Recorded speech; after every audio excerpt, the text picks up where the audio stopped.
Hi, this is John with WTI.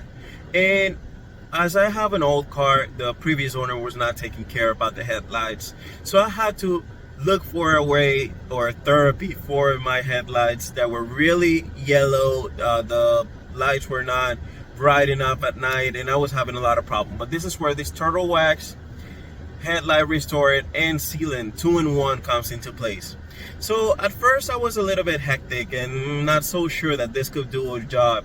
But what I did is I just cleaned my headlights, put it dry there, and then with a microfiber cloth I put this little gel that is around there and scrub it several times. Scrub it, and I'm already seeing that it's so much better than the last time. It still needs a little bit of work because the headlights, they were old and the other owner was not taking care of it. But the more I use this, the better it's getting. It's getting clearer and clearer every day.